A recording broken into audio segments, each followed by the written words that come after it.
Assalamualaikum warahmatullahi wabarakatuh. Kami dari kelompok 2, yaitu yang beranggota saya Hilwidayanti dan teman saya Nyutia Rahmah. Di sini kami akan mempresentasikan tentang faktor yang mempengaruhi masalah kesehatan dan gizi. Yang pertama ada faktor yang mempengaruhi kesehatan. Di sini ada konsep Bloom 1974. Ada 4 faktor yang mempengaruhi derajat kesehatan seseorang. Keempat faktor tersebut adalah yang pertama, keturunan atau genetik, yang kedua, fasilitas kesehatan, yang ketiga, perilaku, dan yang keempat, lingkungan. Yang pertama, faktor genetik, merupakan faktor yang paling kecil pengaruhnya. Faktor keturunan adalah faktor genetik dan struktur tubuh serta penyakit tertentu yang diturunkan oleh orang tua kepada anaknya atau keturunannya. Contohnya seperti penyakit epilepsi atau ayan, buta warna, dan hemofilia. Yang kedua ada fasilitas kesehatan. Fasilitas kesehatan adalah semua sarana dan sumber daya yang ada dan berpengaruh terhadap timbulnya masalah kesehatan. Contoh vaskesnya yaitu rumah sakit, puskesmas, rumah bersalin. Kondisi ini meliputi A. Lokasi. Lokasi terkait dengan kemudahan akses masyarakat. Umumnya di kota-kota besar, fasilitas kesehatan lebih lengkap dibandingkan daerah yang lokasinya terpencil. Yang B. Tenaga kesehatan. Ketersediaan tenaga kesehatan di fasilitas tersebut memadai atau tidak. Ketenagaan menyangkut jumlah, kuantitas, dan mutu kualitas. Contohnya seperti setiap puskesmas harus ada minimal seorang ahli gizi dengan kualifikasi tamatan D3 gizi atau minimal D1 gizi. Yang C. Ada pemanfaatan.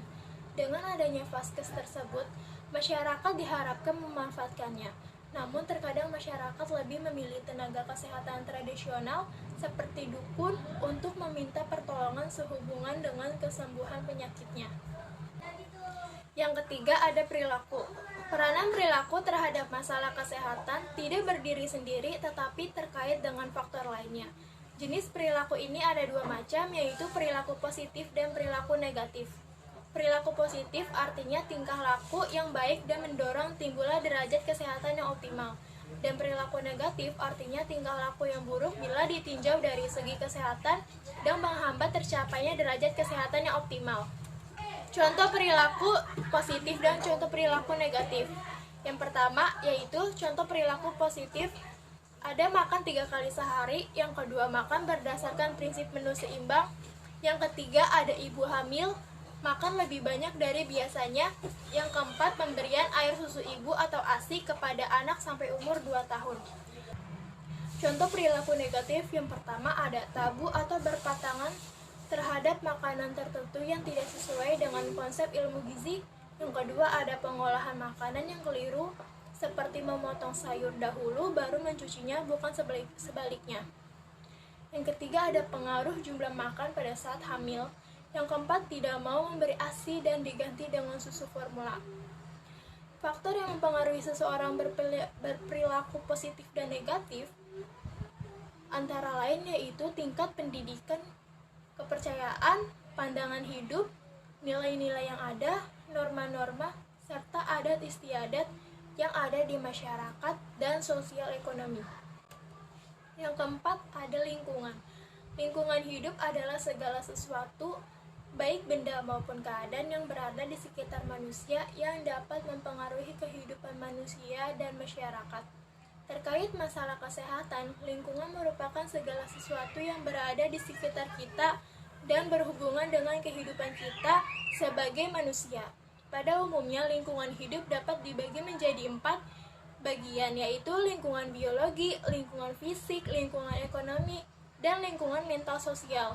Keempat hal tersebut masing-masing ada yang berguna dan ada yang merugikan, serta keempatnya saling berinteraksi satu sama lain. Selanjutnya akan dijelaskan oleh teman saya. Selanjutnya, saya akan menjelaskan mengenai faktor yang mempengaruhi masalah gizi. Pertama yaitu konsep Carl dan Levinson tahun 1974. Dari gambar tersebut dijelaskan bahwa status gizi seseorang atau masyarakat dipengaruhi oleh 2 faktor utama, yaitu konsumsi makanan dan tingkat kesehatan, terutama adanya penyakit infeksi. Kedua faktor itu adalah penyebab langsung, sedangkan penyebab tidak langsung adalah kandungan zat gizi dalam bahan makanan, daya beli masyarakat, kebiasaan makan, pemeliharaan kesehatan, serta lingkungan fisik dan sosial. Selanjutnya yaitu konsep Laura Jane Harper. Secara lebih komprehensif, Laura Jane Harper telah melukiskan faktor yang mempengaruhi status gizi ditinjau dari sosial, budaya, dan ekonomi. Dapat dilihat dari gambar siklus tersebut, ketersediaan pangan, penggunaan pangan, pendidikan, dan tingkat pendapatan dapat mempengaruhi status gizi seseorang atau masyarakat. Selanjutnya yaitu penyebab masalah gizi. Masalah gizi dipengaruhi oleh banyak faktor dan faktor tersebut saling terkait antara yang satu dengan yang lainnya. Menurut UNICEF tahun 1998 menggambarkan faktor yang berhubungan dengan status gizi. Pertama, penyebab langsung. Dari status gizi adalah asupan gizi dan penyakit infeksi. Kedua, penyebab tidak langsung, yaitu ketersediaan pangan tingkat rumah tangga, perilaku atau asuhan ibu dan anak, dan pelayanan kesehatan dan lingkungan. Ketiga, masalah utama, yaitu kemiskinan, pendidikan rendah, ketersediaan pangan, dan kesempatan kerja. Keempat, masalah dasar, yaitu krisis politik dan ekonomi. Selanjutnya yaitu masalah gizi dalam siklus kehidupan dapat dilihat dari bagan tersebut.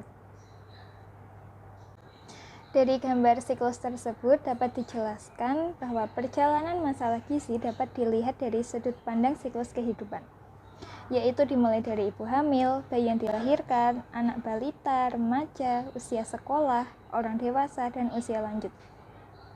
Gizi kurang dapat terjadi di semua siklus kehidupan dengan berbagai risiko yang ditimbulkan. Apabila ibu hamil kondisinya kekurangan energi kronis atau kenaikan berat badan rendah akan beresiko melahirkan bayi berat badan lahir rendah atau BBLR. Bayi BBLR dan tidak cukup mendapatkan asupan gizi dan pola asuh yang tidak baik akan menjadi anak balita yang kekurangan energi protein atau KEP.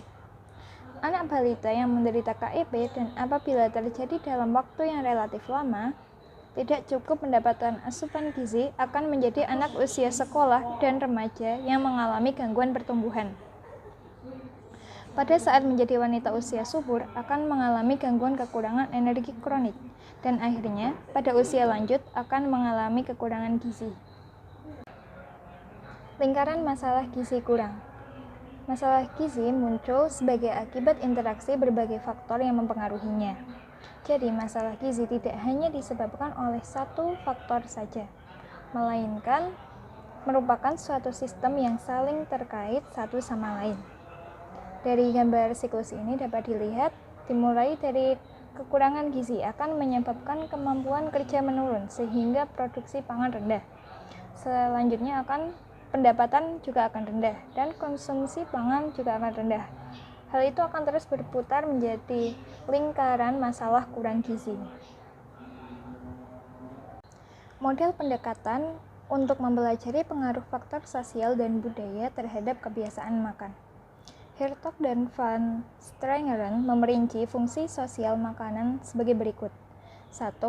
Berfungsi dalam perut atau fungsi biologis. 2. Mempunyai arti identitas budaya. 3. Mempunyai fungsi religius dan magis. 4. Mempunyai fungsi dalam bidang komunikasi. 5. Sebagai pernyataan status dan kesejahteraan. Yang keenam, mempunyai arti dalam hal mempengaruhi dan kekuasaan.